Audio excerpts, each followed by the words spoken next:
Da comienzo Para que tengan vida, con la doctora Alicia Lois.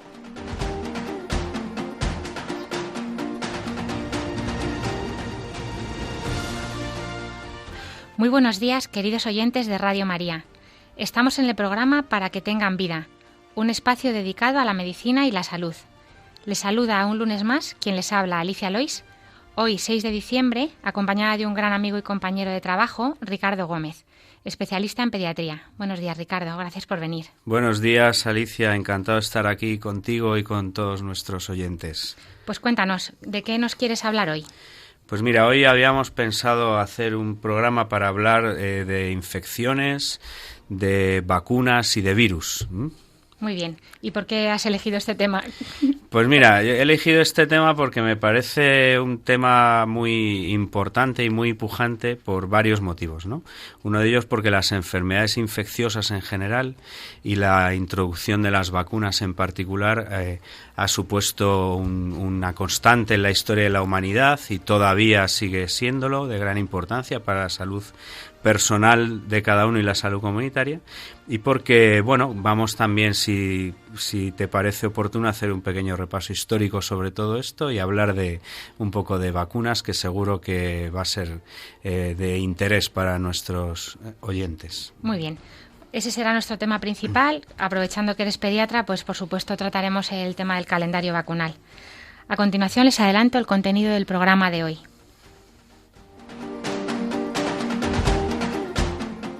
Hoy empezaremos el programa con la sección de Medicina y Cultura, haciendo un repaso histórico de las vacunas, como nos decía Ricardo. Así que adelantamos esta sección. En la sección el problema médico de hoy trataremos ampliamente este tema, así como el calendario vacunal infantil.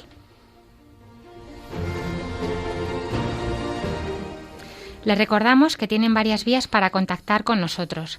Pueden escribir sus preguntas al correo del programa, que es paraquetenganvida@radiomaria.es, o bien escribiéndonos una carta y enviándola a la dirección de Radio María, que es Paseo Lanceros 2, primera planta, 28024, Madrid. Ya saben que también puede pedir una grabación del programa llamando al teléfono de atención al oyente de Radio María, que es el 91 822 8010. Hacen su pedido y se les enviará grabado en un CD. Por último, recordarles que nuestros programas están colgados en la sección de podcast en la página web de Radio María, y les animamos a que visiten esta página web, que es www.radiomaria.es, y entrando en podcast pueden acceder a los programas, entre ellos a este, Para que tengan vida. Ahora les invitamos a que continúen en la sintonía de Radio María y empezamos.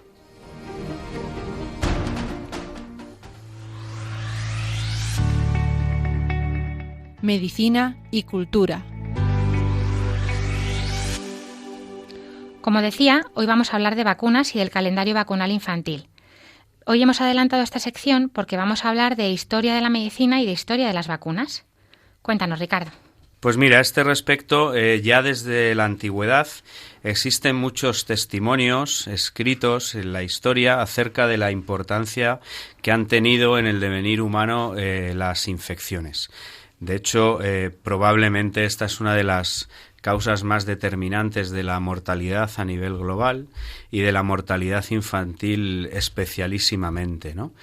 Gracias a los desarrollos posteriores, pues en la actualidad las infecciones que todavía tienen una vigencia muy grande, ¿no? Y esto lo estamos viviendo ya desde hace más de un año con la pandemia de coronavirus, pero esto ha sido una cosa que poco a poco ha ido mejorando, pero ya desde siempre ha dado muchos problemas. Yo voy a hacer así muy a vuela pluma, tocando algún punto de la historia acerca de alguna de las grandes epidemias, ¿no? que espero poder transmitir sin querer ser muy negativo, pero bueno, la importancia que han tenido, ¿no? para el devenir de la historia de la humanidad, ¿no? Ya en el año 430 a.C. hay un testimonio muy importante en la historia de las guerras del Peloponeso, en la antigua Grecia, que escribió Tucídides, en la que describe una epidemia muy muy grande que hubo en la ciudad de Atenas. La ciudad de Atenas estaba en ese momento en guerra con el resto de las ciudades-estado de la Liga del Peloponeso, encabezadas por Esparta, y los espartanos tenían Atenas sitiada, estaban, ahí en plena guerra, y en un momento determinado en Atenas empezó a declararse una enfermedad que empezó a matar a mucha gente, ¿no? En las crónicas de Tucídides no sabemos exactamente de qué enfermedad se trataba. Parece ser que la transmisión vino a través de los alimentos que llegaban a Atenas a través del puerto del Pireo, y parece ser también, aunque no es seguro, que se debió a una gran epidemia de fiebre tifoidea. La fiebre tifoidea la produce una bacteria, la Salmonella typhi, que se transmite a través de aguas contaminadas o de alimentos, y que produce una diarrea severa con fiebre muy alta, y en ausencia de tratamiento antibiótico, como era en la antigua Grecia, donde no existía esto todavía, pues generó una gran mortalidad. Se estima que probablemente la mitad de la población de la ciudad de Atenas falleció durante ese año y medio que duró la epidemia de fiebre tifoidea, parece ser en aquel sitio de Atenas en las guerras del Peloponeso. Luego ha habido muchas más cosas, pero por dar alguna, no ser muy prolijo y dar alguna pincelada más, otra de las grandes epidemias, pandemias que se declaró en la humanidad, nos vamos ya unos siglos después, a mitad del siglo XIV, entre el año 1347 y 1353, en Asia, pero también y sobre todo de lo que más testimonios tenemos es en Europa, se declaró una importante pandemia de peste negra, que es la peste. Hay dos variedades de peste, la peste bubónica y la peste neumónica, que se transmiten a través de una pulga que parasita a las ratas y que transmite un microorganismo que se llama la Yersinia pestis, y que fue una gran pandemia en toda Europa.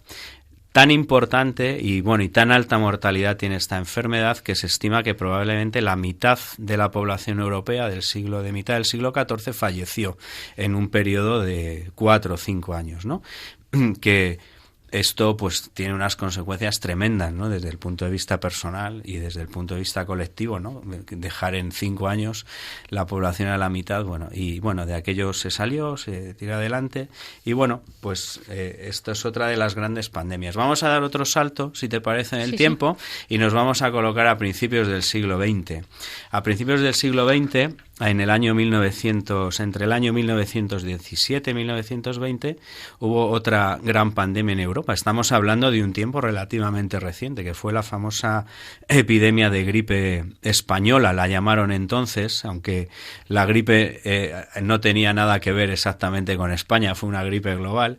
Lo que ocurre es que parece ser que se la denominó gripe española porque España era uno de los pocos países que no estaba metido en la Primera Guerra Mundial, y había libertad de prensa, se hablaba de algo más que no solo de la guerra, que era de lo que se hablaba en el resto de los países a través de las guerras de propaganda, etcétera, y España informó bastante bien, los periódicos españoles informaron muy bien acerca de la gripe, y por este motivo parece ser que se le puso el apellido de gripe española, pero hay que decir que en realidad los españoles no tuvimos nada especial que ver, fuimos víctimas como los demás, mató al ¿no? mensajero, sí.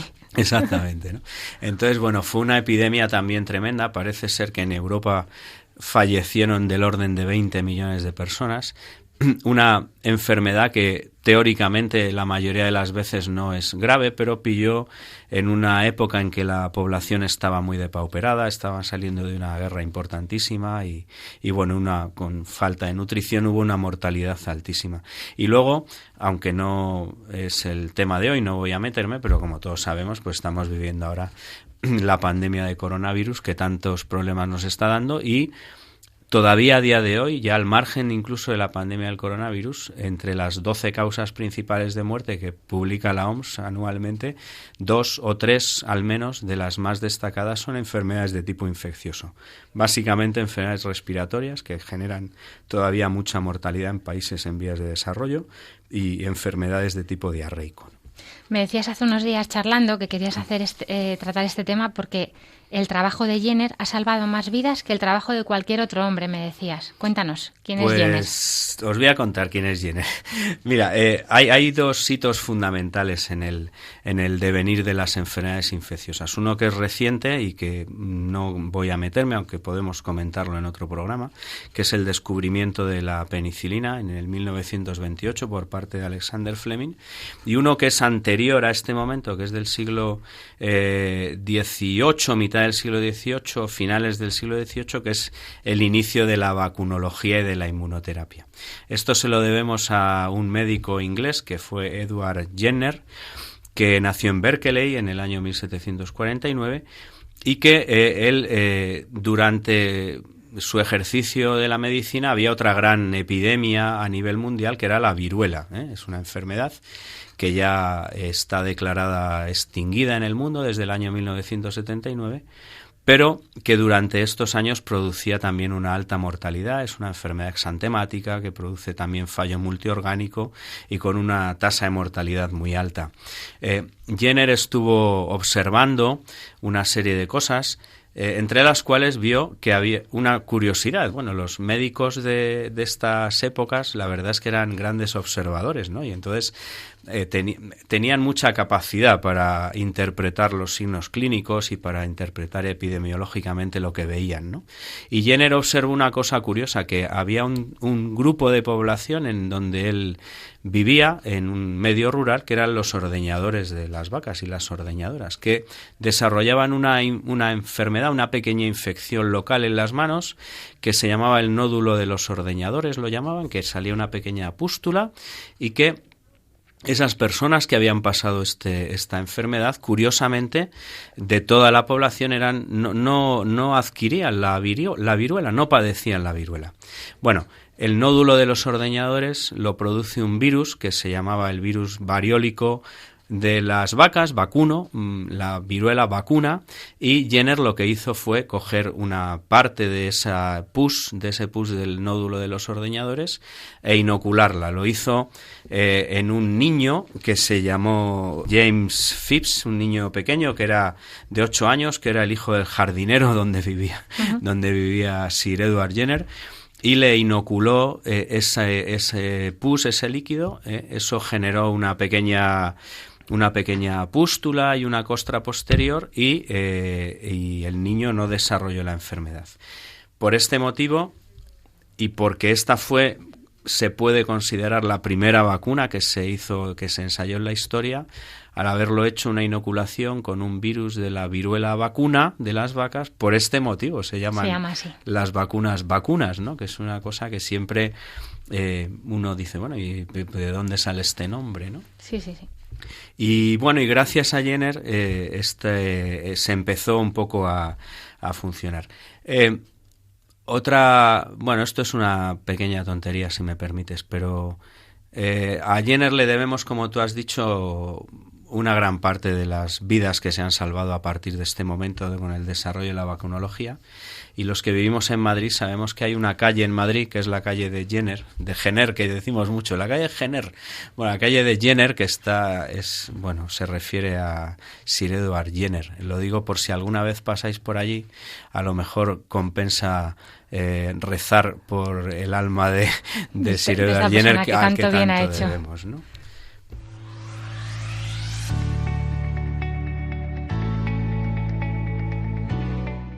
El problema médico de hoy.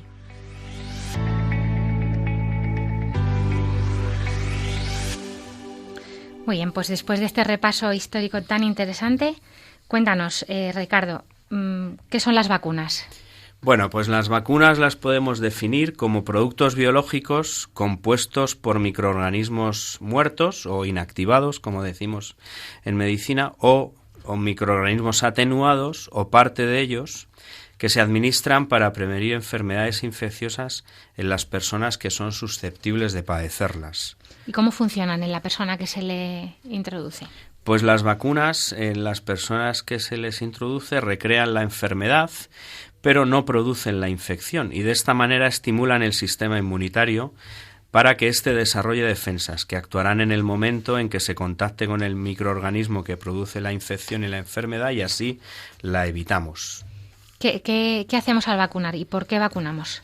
Pues al vacunar lo que estamos haciendo es proteger al individuo y en muchas ocasiones a la colectividad a través de lo que llamamos la inmunidad de grupo o de rebaño, de todas estas infecciones de estas enfermedades que pueden ser muy frecuentes y muy graves e incluso mortales, como hemos visto, ¿no? Actualmente en nuestro medio muchas de las enfermedades de las de que disponemos vacunas ya han desaparecido o están muy controladas gracias a la vacunación, y probablemente si dejáramos de vacunar podrían volver a aparecer. Luego lo comentaremos cuando demos un pequeño repaso al calendario. ¿Son seguras las vacunas?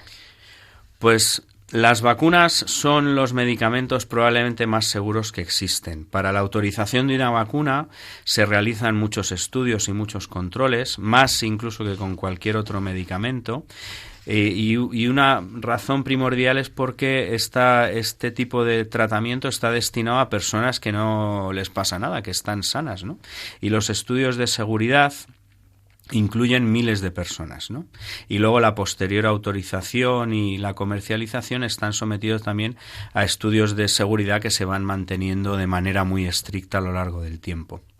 Vale, ¿y qué es un calendario de vacunación? Vamos a hablar luego también del calendario ahora de vacunación. Pues mira, un calendario de vacunación es esa secuencia de administración de las vacunas que está diseñado para que en un periodo de tiempo se pueda inmunizar a una persona frente a las enfermedades que más le podrían afectar. Es una gran herramienta que ayuda a conocer en qué momento de la vida está recomendado recibir cada vacuna. ¿Y en qué momento se inicia el calendario vacunal? Pues el calendario vacunal hay que iniciarlo cuando antes. El que más conocemos son los calendarios de vacunación infantil y se estima que los niños pueden presentar ya respuesta inmunológica a partir de la 6ª semana de vida, del mes y medio. Y por este motivo el calendario vacunal, al menos en España, se inicia a los 2 meses de vida, de manera muy precoz, ya que el niño ya es capaz de generar respuesta inmunitaria y cuanto antes lleguemos a generar esa respuesta, antes le protegemos contra estas enfermedades. ¿Contra qué enfermedades vacunamos? Bueno, pues vacunamos contra muchas enfermedades, ¿no? Normalmente contra enfermedades graves y frecuentes y bueno, y claro, y contra aquellas en las que el desarrollo científico nos ha permitido desarrollar vacunas, ¿no? Algunas de las enfermedades incluidas en el calendario vacunal pues son, gracias a Dios, ya parte del pasado. Ahora mismo muchos de nosotros son enfermedades que luego voy a comentar brevemente, pero que ya no hemos conocido, que sabemos que existieron, pero que afortunadamente ya no están. Y el calendario vacunal en España, que empieza a los 2 meses, sufre alguna pequeña variación dependiendo de las comunidades autónomas, aunque epidemiológicamente España es una unidad en este sentido y podría ser un calendario unitario en todo el territorio. Lo que pasa es que, bueno, de momento, como la sanidad está transferida a las autonomías, pues cada autonomía tiene una cierta variabilidad al respecto, ¿no? Lo que también es verdad es que todas las sociedades científicas, especialísimamente la Asociación Española de Pediatría, aboga por un calendario unitario en toda España. Uh-huh.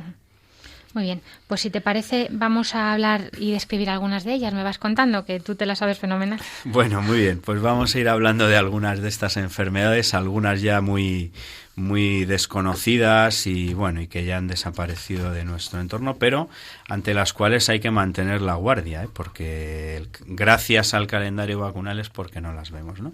El inicio del calendario vacunal incluye varias enfermedades. Una de ellas que está incluida en las vacunas es la difteria. La enfermedad diftérica es una enfermedad que la produce una bacteria, el Corynebacterium diphtheriae, y que muchos de nosotros ya afortunadamente no hemos conocido, pero se trata de una enfermedad con fiebre elevada, con una amigdalitis membranosa severa que produce mucho edema de la zona de la faringe, que además produce un cuadro séptico cuando se desarrolla en su totalidad, que puede producir la asfixia y que tiene una alta mortalidad en los niños, ¿no? Y y esta es una enfermedad que ya no vemos, ¿no? Pero de una gravedad tremenda, ¿no? Si me permites el apunte cinematográfico para si alguien lo quiere ver o tenéis niños, que yo creo que es muy bonita. Hay una película de animación ya un poquito antigua, pero que es muy bonita, que se titula Balto, que cuenta la historia de un perro que conduce trineos y cuenta una pequeña historia en la que hay unos niños que están enfermos de difteria en una zona, creo que de Alaska, y entonces Balto tiene que ir a recuperar el suero antidiftérico y las vacunas para poder salvarlos, y es una delicia. Es una preciosidad. Esa peli está en dibujos y hay una más moderna que se llama Togo, que bueno, es ya en personas, pero bueno, es más o menos la misma historia. Lo que pasa es que bueno, viene a decir que Togo era el de verdad el perro guía de esa expedición. No era Balto.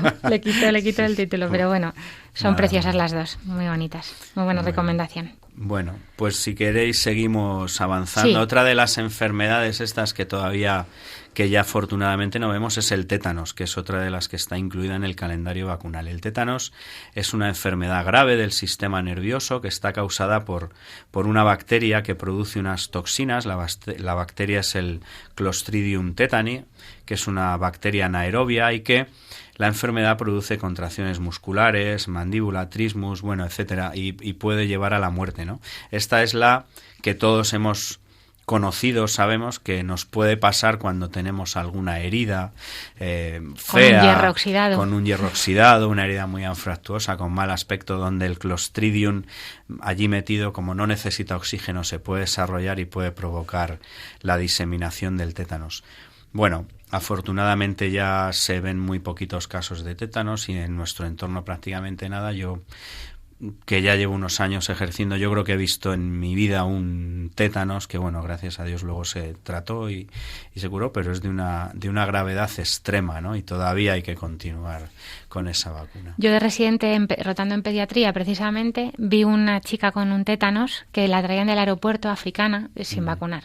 Claro. Porque efectivamente la gente vacunada es muy raro. Es muy raro que lo coja, ¿no? Efectivamente. Ya no hay que poner los recuerdos cada 5 años como antes. No. Ahora con 5 dosis puestas en total en la vida es suficiente. Es suficiente, que son las que cubrimos con el calendario vacunal pediátrico que terminamos a los 14 años, ¿no? Bueno, otra de las infecciones que tiene más cierta actualidad, ¿no? Que es la tosferina. Es una infección que la produce otra bacteria con un nombre muy simpático, que es la Bordetella pertussis, aunque la enfermedad no es tan simpática, y que es una enfermedad bacteriana altamente contagiosa que ocasiona una tos violenta, incontrolable, una tos que se describía en los libros antiguos, una tos coqueluchoide quintosa en accesos, que en niños muy pequeños puede producir un cuadro de asfixia. Como de gallo significa eso, ¿no? Lo de coqueluchoide es como de gallo. Exactamente, es un término francés, ¿no? De coqueluchoide, de gallo, que es esta tos reiterativa que acaba con un gallo, ¿no? Bueno, esta infección es muy grave en niños pequeños. Puede a lo largo de la vida uno tener infecciones por Bordetella. En el adulto, en el peor de los casos, suele producir una tos recurrente, pero que no reviste una gravedad extrema. Pero sí que es verdad que esto se ha visto, que los adultos podemos ser portadores de Bordetella como el reservorio y que podemos transmitirlo a los niños. Esto, unido a que hace unos años hubo algún caso de tosferina en lactantes muy pequeños, en neonatos, incluso con 2 fallecimientos en muy poco espacio de tiempo, nos ha llevado a que actualmente se vacuna a las embarazadas entre la semana 28 y la semana 32 de gestación, con el fin de evitar que la madre pueda ser un reservorio de tosferina y pueda transmitirla al bebé. Y también que le pase anticuerpos al bebé, de esa forma. Y también que le pase anticuerpos al bebé, exactamente, ¿no? Esta sería un poco... Muy bien, muy interesante. Pues vamos a sentar y a reflexionar toda esta información que nos has dado mucha, de la mano de María Inmaculada, que celebramos pasado mañana, y continuamos enseguida.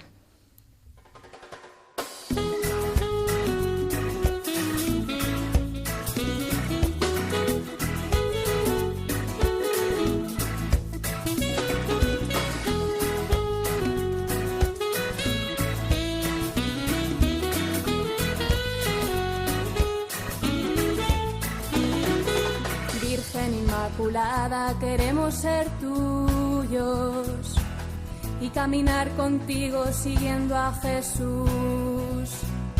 Virgen Inmaculada, queremos ser tuyos y caminar contigo siguiendo a Jesús.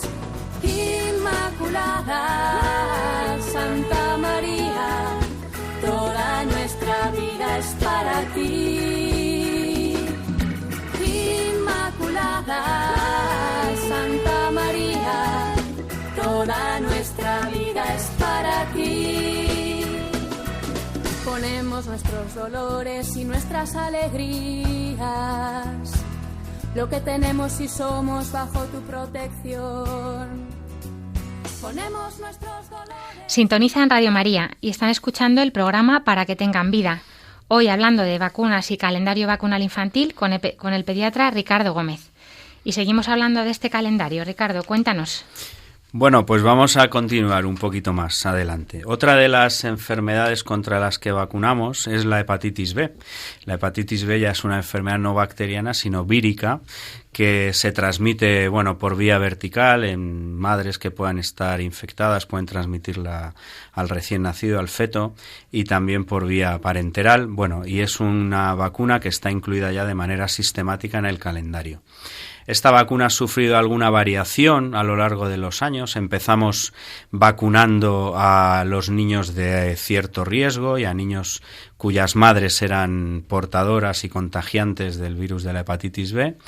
Después se empezó la vacunación sistemática a todos los recién nacidos, se les vacunaba en la clínica o en el hospital donde nacían y luego se mantenía el calendario en el tiempo. Actualmente esa dosis que se pone en el hospital se ha estimado que no es imprescindible, pero se vacuna a todos los niños dentro del calendario a partir de los 2 meses. La hepatitis B, como su nombre indica, produce una afectación hepática que puede ser aguda, grave, fulminante o crónica que vaya deteriorando el hígado, y esta vacuna, que es una vacuna muy efectiva, muy segura, que es una de las primeras vacunas de diseño proteico, una pequeña molécula proteica que produce la inmunidad, pues ha hecho prácticamente muy raro, sobre todo en la infancia, el que veamos hepatitis B en concreto, ¿no? Claro, y por tanto cada vez menos en adultos también, porque están ya vacunados desde hace años. Exactamente, sí. Y luego, otra de las infecciones contra las que vacunamos y que es bastante desconocida, yo creo en general, es contra el Haemophilus influenza tipo B. El Haemophilus influenza tipo B es una vacuna que se introdujo, yo creo que hace unos 20 años en el calendario vacunal. Algunos que ya tenemos una cierta edad y hemos ejercido la pediatría previa incluso a esos 20 años anteriormente, pues hemos vivido la época previa a la vacunación. El Haemophilus influenza tipo B es un germen gran negativo que produce básicamente 2 cosas. Puede producir meningitis por Haemophilus, que es una meningitis tremendamente agresiva, grave, con una alta mortalidad, y si no hay mortalidad hay una morbilidad residual importante. Que es una inflamación de las membranas que cubren el cerebro. Exactamente, la meningitis es un término descriptivo que lo que indica es la inflamación de las meninges, que son las membranas que cubren el cerebro, ¿no? Y hay varios gérmenes que pueden producir meningitis, entre ellos el Haemophilus y toda la gama de los meningococos que luego comentaré rápidamente. Bueno, esta enfermedad ha desaparecido prácticamente. También los hemófilos producen, otra variante, que son las epiglotitis, que es una inflamación de la epiglotis que puede producir asfixia y muerte en el paciente, y desde la implantación de la vacuna la realidad es que no vemos prácticamente estas enfermedades graves por Haemophilus influenza tipo B. Otro de los que está incluido en la primera tanda de vacunación es el famoso virus de la polio. Los poliovirus son unos virus que están encuadrados dentro de un grupo que son los enterovirus y que produce una enfermedad neurológica, lo que llamamos la parálisis fláccida de los miembros inferiores, y que es de una gravedad importante y sobre todo muy invalidante, ¿no? Los que igualmente llevamos mucho tiempo ejerciendo y personas de mi generación, pues conocemos casi a alguna persona que tiene algún tipo de cojera secundaria a la infección por el virus de la polio, ¿no?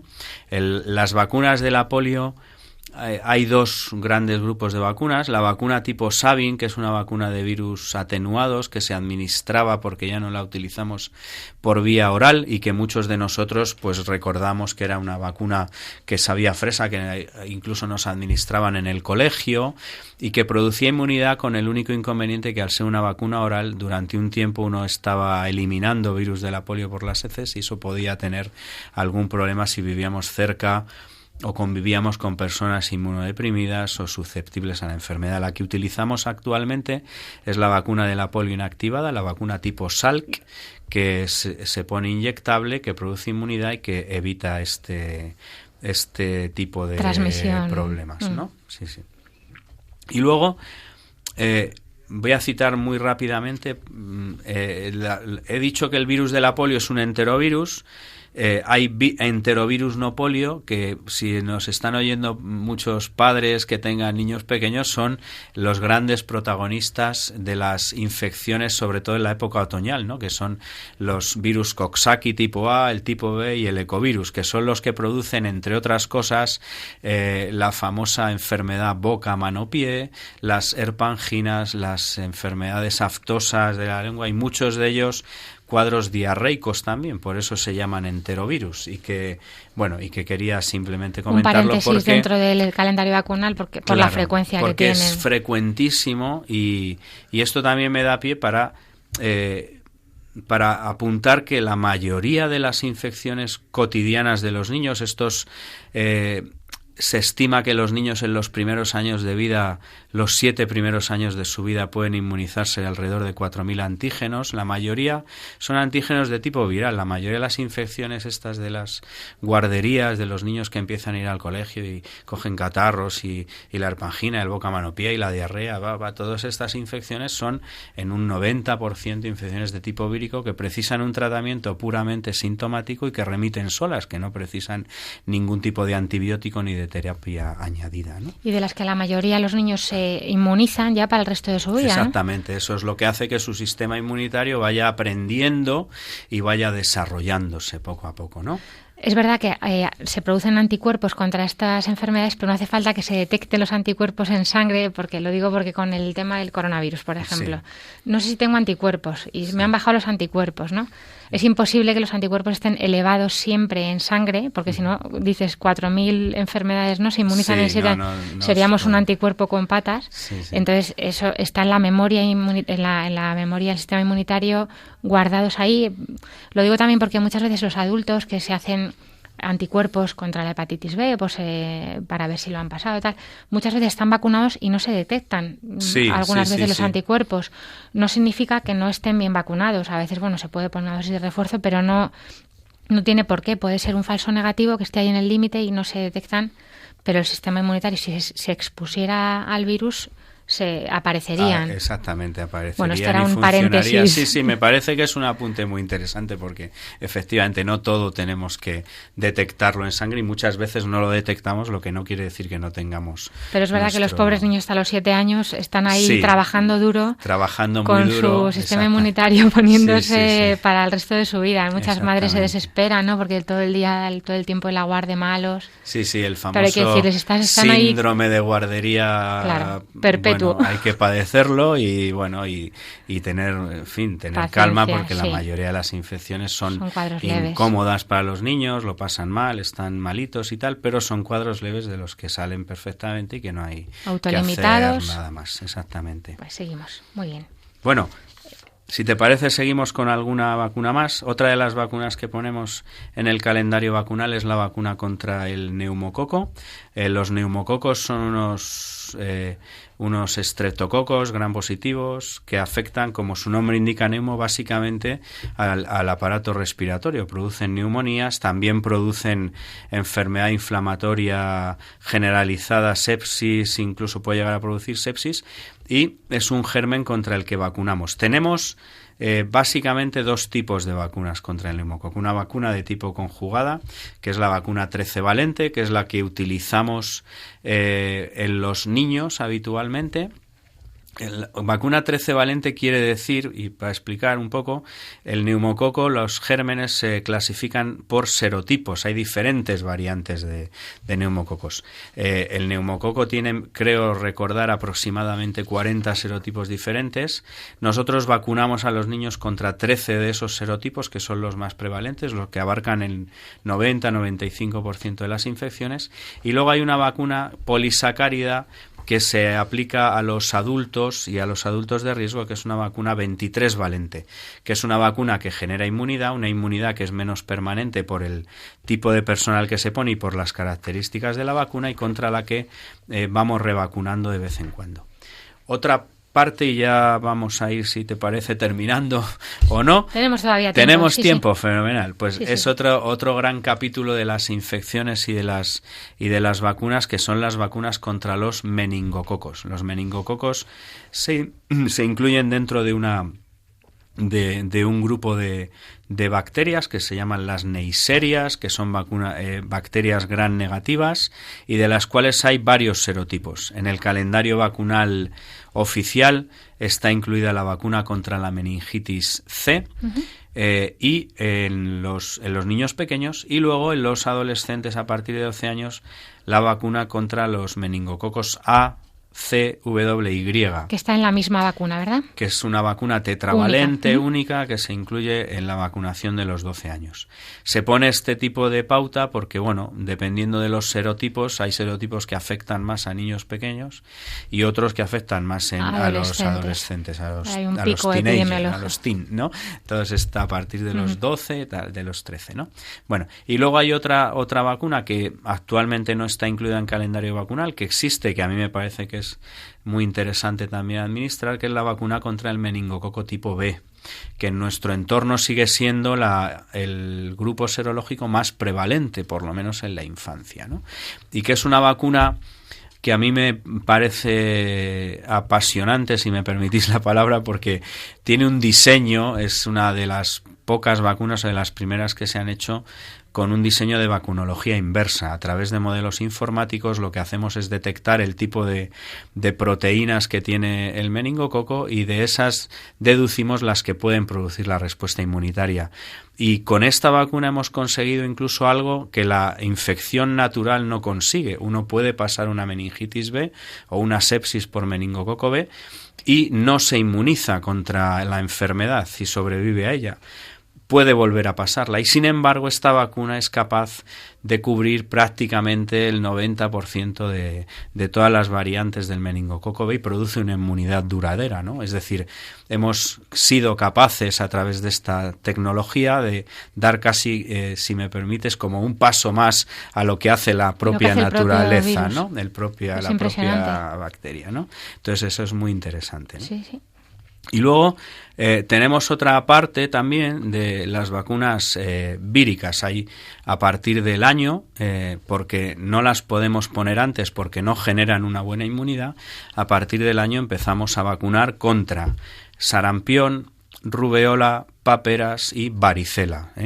La vacuna de sarampión, rubéola y paperas es una vacuna que va incluida en un único inyectable, una trivalente, y la vacuna de la varicela la ponemos aparte unos meses después.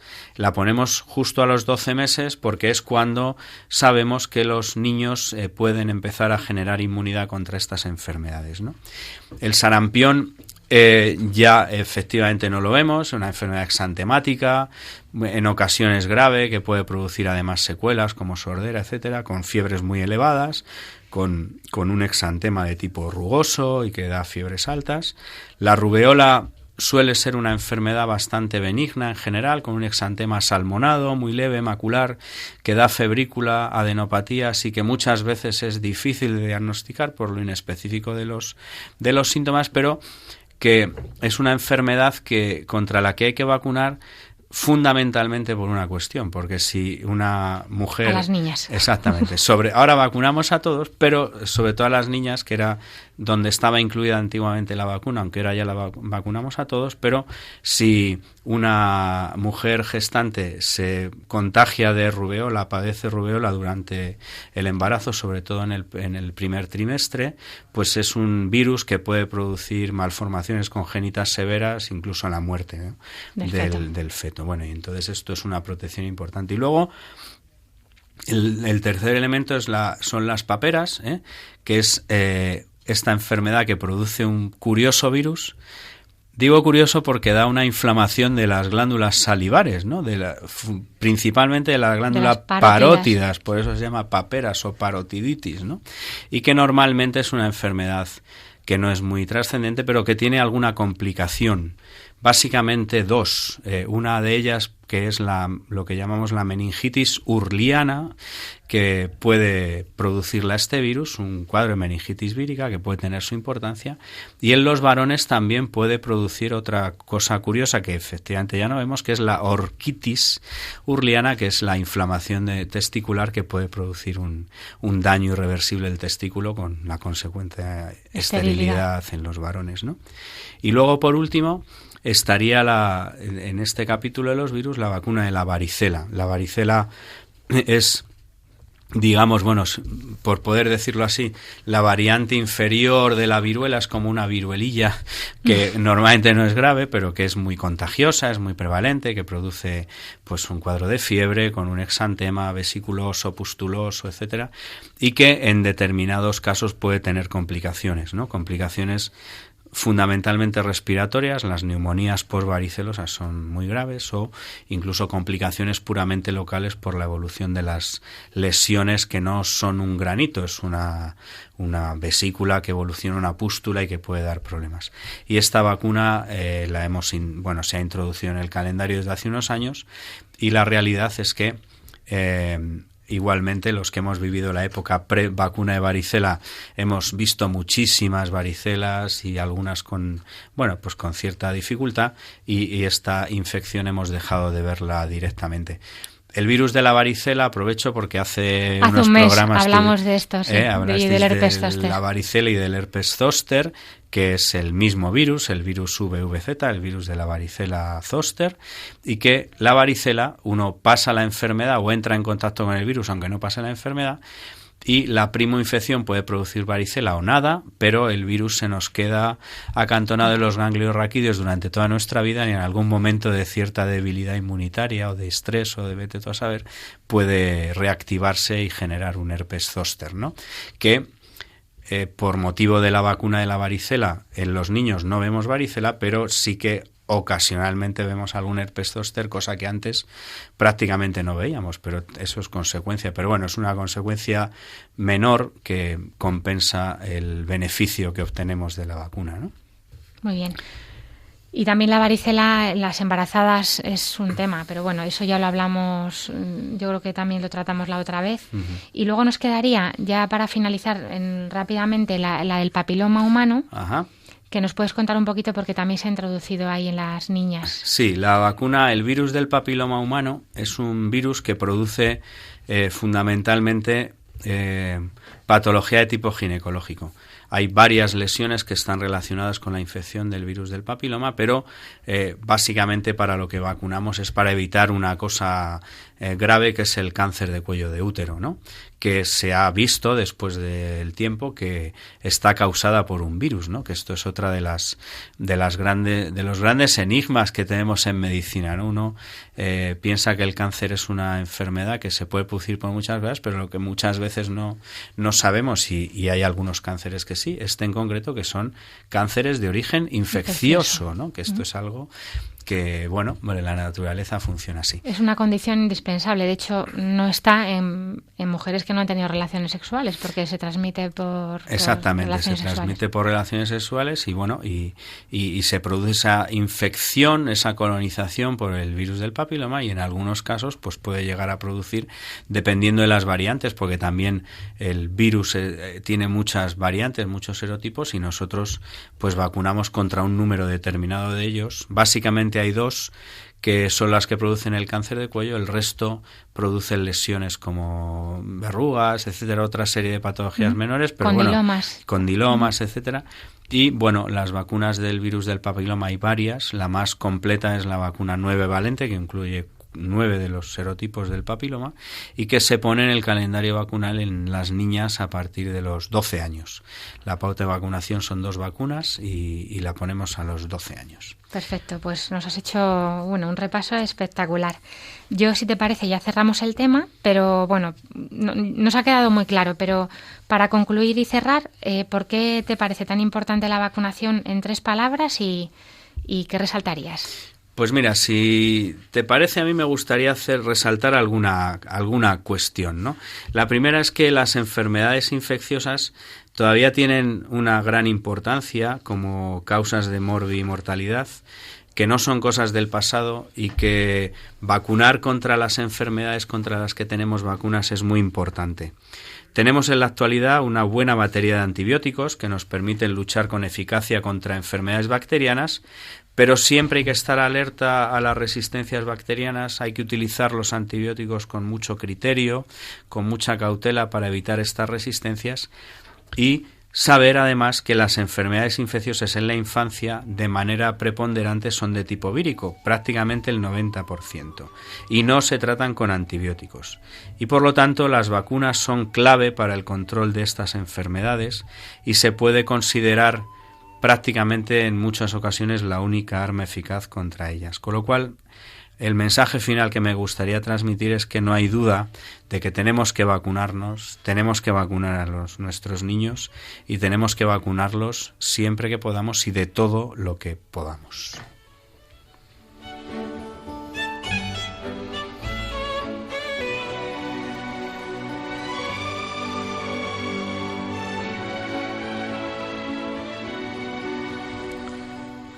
Vamos a cerrar el programa con lo que más nos gusta, la oración de los niños, que hoy nos manda Clara y es un extracto de una oración del Papa Francisco a la Virgen Inmaculada. Virgen Santa e Inmaculada, a ti que eres el orgullo de nuestro pueblo y el amparo maternal de nuestra ciudad, nos acogemos con confianza y amor. Eres toda belleza, María, en ti no hay mancha de pecado. Ayúdanos a estar siempre atentos a la voz del Señor, que no seamos sordos al grito de los pobres, que el sufrimiento de los enfermos y de los oprimidos no nos encuentre distraídos, que la soledad de los ancianos no nos deje indiferentes, que amemos y respetemos siempre la vida humana. Amén.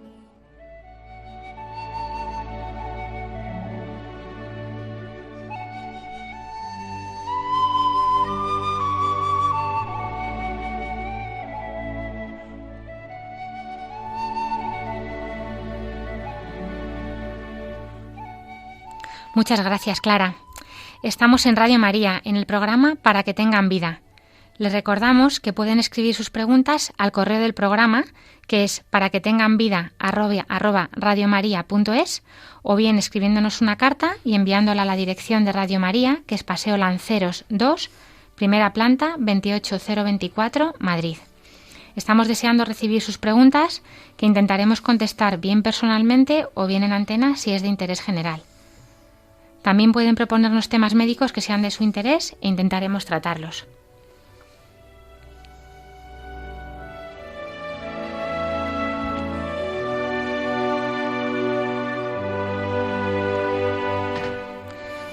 Ya saben que también pueden pedir una grabación del programa llamando al teléfono de atención al oyente de Radio María, que es el 91 822 8010.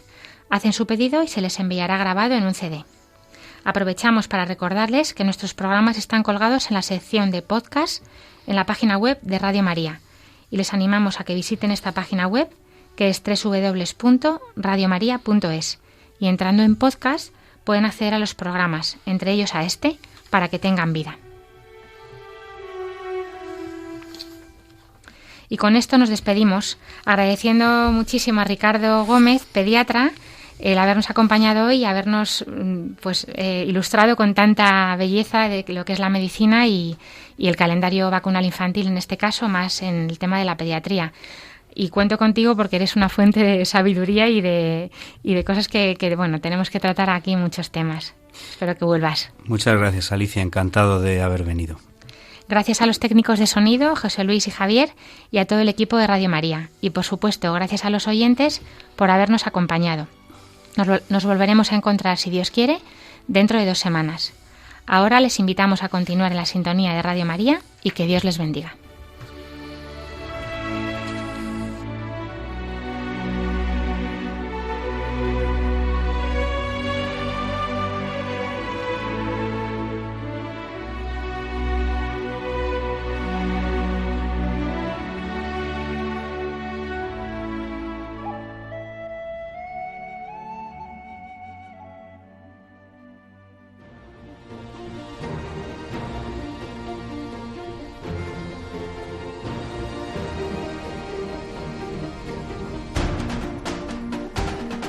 Así concluye Para que tengan vida, con la doctora Alicia Lois.